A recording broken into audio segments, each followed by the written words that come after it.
Queridos irmãos, queridas irmãs, boa tarde. É uma alegria muito grande poder estar aqui mais uma vez. Como o nosso irmão Macedo falou, né? O trabalhador tem que estar pronto, preparado, né? Para certas emergências. E graças a Deus, a oportunidade surge, né? De trabalho. E o tema desta tarde está no capítulo 13 do Evangelho segundo o Espiritismo. Não saiba a vossa mão esquerda o que dê a vossa mão direita. Então nós iremos falar sobre caridade. Caridade que é o pilar da doutrina espírita, não é? Fora da caridade não há salvação. Esse é o pilar da nossa doutrina, que está diretamente relacionada com o cristianismo, com o que Jesus veio nos apresentar. Então a gente não poderia iniciar o nosso estudo sem falar de Jesus. É necessário primeiramente a gente ter um entendimento do significado da palavra caridade. É uma palavra que tem origem latina, que significa caritas, que significa fazer o bem. E no Espiritismo, além de fazer o bem, nós temos que, sem exigir recompensa, fazer o bem sem ostentação, né? Então Kardec coloca nesse capítulo 13, né, alguns assuntos que são primordiais para a nossa evolução moral, a nossa evolução espiritual. Então nós iremos hoje comentar, né, juntos, iremos ter acesso a 3 conhecimentos que são muito necessários para a nossa vivência, né? Para a nossa caminhada. Nós iremos falar primeiramente por que não devemos fazer o bem sem ostentação. Depois nós falaremos sobre os infortúnios ocultos.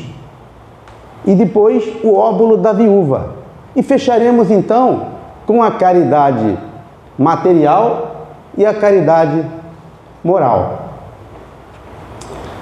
Quando falamos então em caridade, o que vem na nossa mente? Imediatamente, quem vem à nossa mente? É Jesus, não é? Na questão 625 do Livro dos Espíritos, Kardec perguntou quem serviria de exemplo para a humanidade, né? E os Espíritos respondem que o nosso modelo e guia é Jesus. E foi Jesus que veio, encarnou entre nós e não só nos falou do amor, ele exemplificou o amor e disse em João 13:16 que no mundo nós teríamos aflições, mas que nós devêssemos ter bom ânimo, né? Porque ele venceu o mundo. E esse mundo que ele fala são as nossas paixões. Esse mundo que ele fala são as nossas imperfeições. Então Jesus, ele vem como o Messias, encarna entre nós e começa a divulgação da Boa Nova, iniciando o seu ministério de amor. Mas nós não entendemos a missão dele. Por quê? Porque mesmo pregando o amor, mesmo pregando compaixão, misericórdia, ele foi martirizado. Ele foi hostilizado em sua própria terra natal, Nazaré. No início de seu ministério, como diz o livro Boa Nova, foi ali que ele inicia a sua missão. E normalmente cada um de nós, quando convivemos em um local, em determinado local, né, a gente conhece todas as pessoas daquele local, e nós achamos que aquelas pessoas vão ser sempre bondosas e respeitosas conosco, né? E Jesus achava isso. no início do seu ministério, quando em Nazaré ele inicia, mas ali ele foi hostilizado. Em Nazaré ele sofreu os maiores ultrajes. E os seus discípulos não entenderam porque Jesus, mesmo sofrendo todo tipo de desrespeito, né, de hostilizações, não reagia. E aí eles chegam no momento e falam: mestre, por que tu não falas nada? Estão até dizendo que tu és do demônio. E Jesus diz a eles, sabendo, né, de que aquelas pessoas não tinham conhecimento: por acaso podeis colher uvas em espinheiros? Jesus estava falando que ainda não era o momento, que aquelas pessoas não tinham conhecimento ainda. Por isso Jesus sabia que deveria prosseguir o seu ministério e que mais tarde, né, essas pessoas, assim como nós, iremos ter o entendimento da verdadeira missão de Jesus. Então Jesus esteve entre nós, sofreu todas essas hostilidades, mas curou, ensinou, e no momento mais difícil, no momento da crucificação, quando o seu corpo não suportava mais, ele nos mostrou o verdadeiro amor, o amor incondicional. Quando ele diz: Pai, perdoa, eles não sabem o que fazem. Imaginem por tudo que Jesus passou. Ele fala para o Pai simplesmente que: Pai, eles não sabem o que estão fazendo. Será que nós teríamos condições de perdoar? Será que nós estamos vivenciando esses ensinamentos que o Cristo nos exemplificou? Quando falamos em caridade, será que nós nos identificamos em nossa vida com essas ações? Que caridade é fazer o bem. A doutrina de Jesus, ela se resume em humildade e caridade. Por que é tão difícil para nós ainda praticarmos essa caridade? Porque nós ainda priorizamos as nossas necessidades, os nossos prazeres. É por isso. Não tenho tempo, porque se eu parar de fazer as minhas atividades, eu vou me atrasar. E aí, eu deixo de praticar, né, a caridade com o meu próximo, porque eu não tenho tempo, porque eu não tenho condição financeira para isso, porque eu já carrego a minha cruz, está pesada, eu tenho minhas preocupações com a minha família, com o meu trabalho, com a minha casa espírita. Então, eu acabo deixando de lado isso. Mas, o que a gente deve entender é que nós necessitamos do outro para avançar. Nós necessitamos do outro para progredir. Porque somente assim nós estaremos realmente cumprindo a nossa missão de espíritas cristãos. Nós temos uma responsabilidade muito maior do que os irmãos de outras doutrinas. Essa é a verdade. Nós sabemos de onde viemos, né, qual a nossa origem. Nós sabemos por que nós estamos aqui. Nós sabemos qual o nosso objetivo e o que temos que fazer para atingi-lo. Emmanuel vai dizer que o nosso patrimônio de conhecimento é muito maior que os demais, que estamos encarnados nesse corpo com uma missão.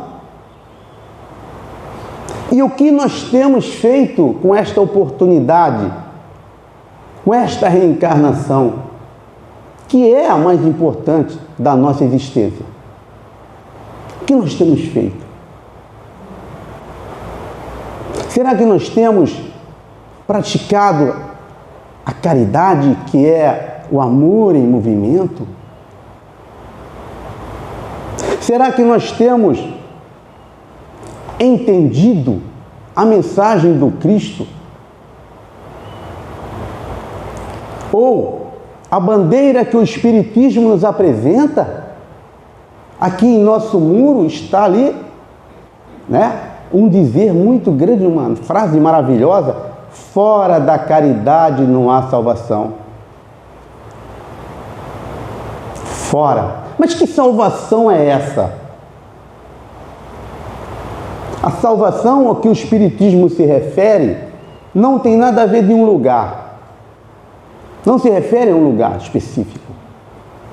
A salvação, segundo a doutrina espírita, se refere à nossa evolução moral e espiritual. Então, fora desses princípios pautados no amor, na benevolência, na empatia, no perdão, na solidariedade, na fraternidade, nós não conseguiremos avançar. Nós temos que ter um entendimento que a caridade não é somente uma ferramenta, ela é a principal ferramenta capaz de fazer com que nós possamos cumprir a nossa missão, que é de chegar à perfeição relativa. Sem ela nós não atingiremos. Não tenham dúvidas disso. Então, todas as vezes que nós estamos dentro de uma casa espírita, todas as vezes que nós estamos participando de um estudo doutrinário, todas as vezes que nós estamos lendo um livro, seja da codificação, ou seja qualquer livro religioso, todas as vezes que eu escuto uma canção que mexe com os nossos sentimentos, que faz com que a gente se emocione, E a gente começa a pensar em Deus, em Jesus. Mas qual a nossa ação depois disso? Que tem uma música que nos remete muito a essa situação, Shirley Magalhães, que ela diz assim: quando o coração bate no peito,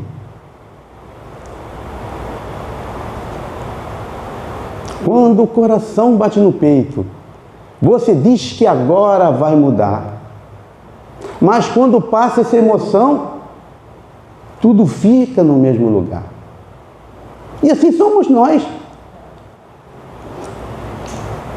A palestra pública é um momento em que nós devemos interiorizar esses ensinamentos. A primeira pessoa que toma contato com isso é quem está aqui à frente. Então, todo ensinamento deve fazer com que nós possamos, primeiramente, fazer uma reflexão de que se esses ensinamentos têm feito a diferença em nossas vidas. Temos que ser caridosos para conosco, em primeiro lugar. Porque o mandamento maior diz que nós devemos amar a Deus, devemos amar ao próximo como a nós mesmos. Então, primeiro nós temos que ser caridosos para conosco, que o nosso problema somos nós, as nossas dificuldades, os nossos pensamentos, as nossas ações. A gente tem que vencer esse orgulho, esse egoísmo, que são contrários ao quê? a humildade e a caridade a qual Jesus nos ensinou. E isso nós temos que fazer quando? Em todas as oportunidades que surjam em nossas vidas. E isso surge todos os momentos. Nós temos a oportunidade de praticar essa caridade. Então, quando a gente praticar essa caridade ensinada por Jesus, nós temos que fazê-la com sentimento, sem esperar retribuição. Ah, fulano está vendo, poxa, como eu sou caridoso. Como disse Jesus, já recebeu a sua recompensa. Aquele que pratica o bem, esperando que o outro vá agradecê-lo, já recebeu sua recompensa. Por que ele diz isso? Porque eu já me sinto o cara. Opa, pratiquei a caridade, a Soila me viu, a Silvia me viu ali, ela viu que eu sou uma pessoa caridosa. Então já estou de bem comigo mesmo. Você já recebeu sua recompensa, meu irmão. Nada será contabilizado na contabilidade celeste. Somente o bem que eu faça, somente com o intuito de ajudar, de ver o sorriso no rosto da pessoa, de praticar o consolo para aquela pessoa, esse sim será contabilizado. É entre você e Deus. Assim como a Madre Teresa falou, se você se você pratica o bem e a pessoa não te agradece, continue praticando o bem a si mesmo. Porque nunca foi entre você e o outro. É sempre entre você e Deus. É isso que a Madre Teresa disse. Então, independente da gente ser visto ou não ser visto, agradecido ou não, a gente tem que continuar perseverando no bem. Essa é a nossa dificuldade. Porque se a pessoa não me agradece, imediatamente eu digo, não faço mais nenhum favor para essa pessoa. Ela nem obrigado me disse. Quando eu passo na portaria e dou um bom dia, o porteiro não me responde. No outro dia eu passo e viro a cara. E nós deveríamos fazer diferente. É isso que os ensinamentos nos mostram. Que nós deveremos sim, bom dia. No outro dia, bom dia. Que vai chegar um momento em que a pessoa vai responder. Então, a nossa problemática é justamente com aquilo que nós temos ainda enraizado dentro de nós, que é a vaidade e o orgulho. E nós precisamos colocar isso em prática em nossas vidas, de maneira a poder vencer isso. Nós temos que vencer isso. E aí, a gente tem a oportunidade, justamente nesse capítulo, quando fala sobre os infortúnios ocultos, que são aquelas pessoas que não aparecem, ou são aquelas pessoas que estão aqui dentro da casa espírita, com dificuldades, com problemas enormes, e nós não observamos, porque estamos preocupados conosco mesmos. E não paramos para olhar que tem um irmão ali que está em dificuldade, que está calado, que o sorriso que ele tinha já não é mais o mesmo, ou mesmo ele deixou de vir a casa e nós não nos preocupamos.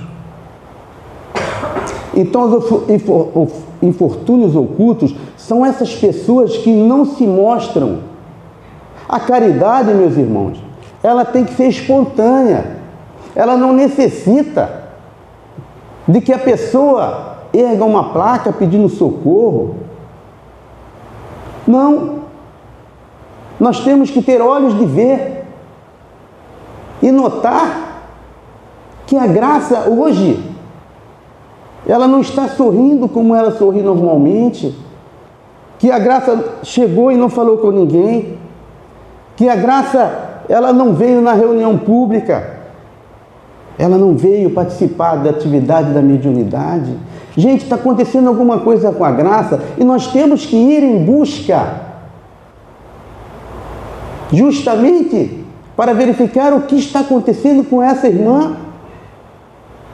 Isso é buscar os infortúnios. Isso é buscar as pessoas, evitando assim que as pessoas se percam. Eu vi um exemplo assim, muito forte que eu achei na internet. Uma pessoa postou lá, ela faz hemodiálise, e ela postou lá: olha, eu estou de mal com a vida, eu odeio fazer hemodiálise, eu não aguento mais isso. Ela fez um post: eu não aguento mais essa vida. Qual seria a nossa ação nesse momento? Seria de consolar, seria de orientar, seria de dar uma palavra, né, de incentivo para a pessoa. Mas se você parar para olhar os comentários, muitas pessoas estavam ali humilhando essa criatura. Então, a todo momento, nós temos essa oportunidade de fazer a diferença. A pessoa está passando por uma dificuldade grande, seja em qualquer tipo de enfermidade, de dificuldade que ela tenha, para ela é uma cruz pesada. E nós temos que fazer a nossa parte. Faz um comentário ali de incentivo. Meu irmão, fala de Jesus. Fala de Jesus. Porque assim nós estaremos cumprindo assim a nossa missão, estaremos auxiliando. Todos sabem aqui que muitas das vezes uma palavra pode mudar a vida das pessoas. Um sorriso, um abraço, um bom dia, boa tarde, um até logo. Fica com Deus, fica na paz. Deus te abençoe.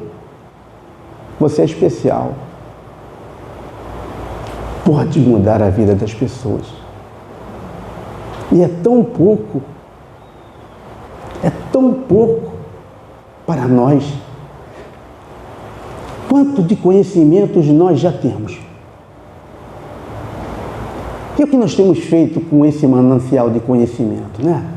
Como Emmanuel diz, nós estamos aí com um patrimônio de conhecimento. O que nós temos feito com isso tudo?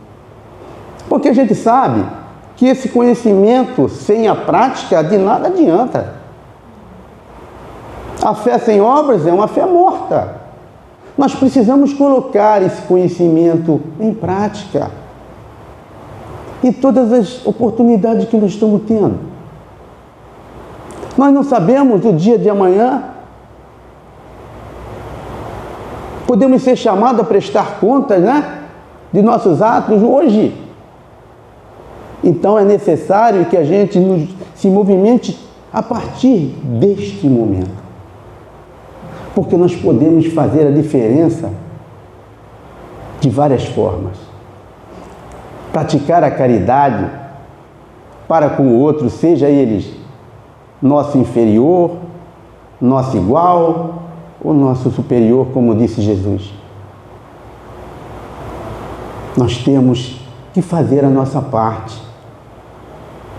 E quando perguntaram, né, Kardec pergunta aos espíritos sobre essa caridade que Jesus, né, compreendia. E aí ele fala, na questão 886, benevolência, indulgência e perdão. Nós sabemos, nós espíritas sabemos a todo momento Várias são as reuniões em que a gente sabe. A gente até gravou a sigla BIP, não é? Benevolência, indulgência e perdão. Mas qual delas é que nós estamos cumprindo? Será que nós somos benevolentes para com o nosso próximo? Será que nós temos feito a caridade, a diferença na vida de alguém? Disposição para ajudar alguém? Sem ela pedir, sem ela sinalizar, eu chegar e ir ao encontro dela? Dar um abraço? Ô, minha amiga, nós necessitamos disso. Porque fazer ao outro aquilo que gostaríamos que ele nos fizesse, essa é a regra de ouro. Se todos nós fizéssemos ao outro aquilo que gostaríamos que o outro nos fizesse, o mundo estaria uma maravilha, não estaria? Por que isso acontece? Por que isso aconteceria? Porque eu gosto de ser respeitado, eu gosto de ser tratado com carinho, eu gosto, né, de receber mimos, eu gosto de que as pessoas me procurem, me vejam, me enxerguem, né? Porque muitas vezes eu posso olhar para uma cena e não estou vendo ele. E a gente gosta de ser enxergado, de ser notado. Não gosta? Que a pessoa chegue na casa espírita, olá, bom dia, boa tarde, dê um abraço. A gente gosta de coisas boas. Por que então a gente não faz ao outro as coisas que nós gostamos? Por conta ainda das nossas dificuldades de evolução. Estamos num momento ainda difícil, lutando contra nós mesmos, lutando contra as nossas dificuldades, imperfeições, egoísmo, vaidade. Mas vai chegar o momento em que nós teremos essa condição. Mas essa condição, ela não surge do nada. Necessita da nossa vontade. Os Espíritos dizem, o que falta para cada um de nós é vontade. Poucos de nós têm vontade. Ah, eu quero mudar. Ah, eu quero fazer o bem. Quando é a próxima entrega da cesta básica? É domingo. Ah, domingo? Aí complicou. Complicou. Não, mas quando a entrega das quentinhas? Na quinta-feira. Que horas? 8 da noite? Aí fica difícil para mim, poxa. O trânsito. Nesse dia eu tenho que pegar minha filha na escola. E nós vamos colocando vários empecilhos que vão dificultar com que nós possamos nos entregar para a caridade. É a nossa realidade. Não é? Podemos ajudar na sexta, no bazar. Quando é a graça o bazar? Qual horário que abre? Ah, nesse horário não dá não. Nesse horário eu vou tirar uma pestaninha. Depois do almoço eu gosto de dormir. E assim a gente vai vivendo. Assim a gente vai levando a nossa vida. Por quê? Porque a gente não quer comprometimento. A gente não quer responsabilidade. Porque você seguir o Cristo exige comprometimento e responsabilidade. É estar no sábado, às 17 horas, menos, 17h30 na casa espírita, para auxiliar na vibração, na preparação, né, da água para o passe, no café, na limpeza da casa. Exige comprometimento. E se a gente não tem esse comprometimento, nós nunca estaremos disponíveis para o Cristo. Porque a caridade é um processo que exige de nós que nós possamos somar alegrias, que nós possamos subtrair decepções, tristezas, males da vida do nosso próximo.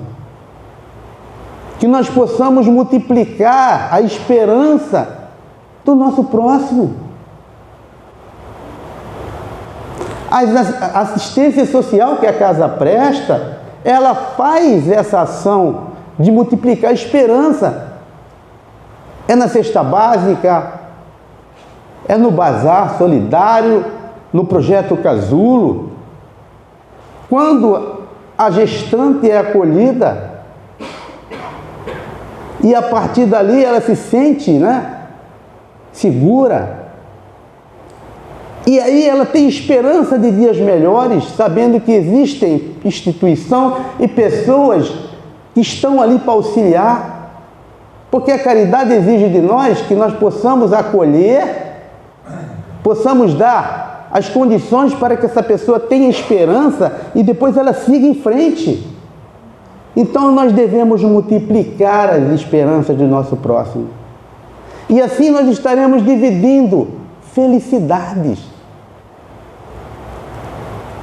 A felicidade de estarmos reunidos numa casa espírita.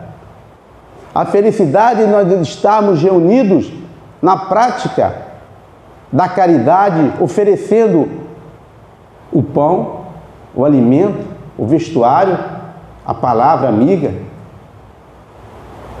Então, meus queridos irmãos, nós somos responsáveis pela implantação desse chamado reino de Deus em nossos corações e dos corações dos nossos irmãos. E nós só vamos conseguir isso através da caridade. A caridade é tão importante que no capítulo 15 do Evangelho segundo o Espiritismo, fora da caridade não há salvação, tem uma mensagem ali de Paulo, o apóstolo, que ele fala que nessa máxima, fora da caridade não há salvação, estão contidos os destinos do homem na terra e no céu. E ele diz que na terra, porque à sombra desse estandarte, eles viverão em paz.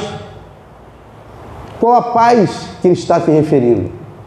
É que na prática da caridade nós seremos solidários. É que na prática da caridade nós seremos fraternos. É que na prática da caridade nós iremos olhar o outro. Nós iremos estender a mão. Nós iremos dar esperanças. Então, o mundo sim será mais feliz. Viveremos em paz a partir do momento em que praticarmos a caridade de maneira desinteressada, de maneira a colaborar com o bem-estar daquela pessoa. Porque nós sabemos que todas as vezes que nós fazemos o bem a alguém, o primeiro beneficiado somos nós. Essa é a realidade. E também ele diz que no céu, aqueles que a praticarem acharão graças diante do Senhor. Ele está falando de que espiritualmente nós estaremos mais próximos de Deus.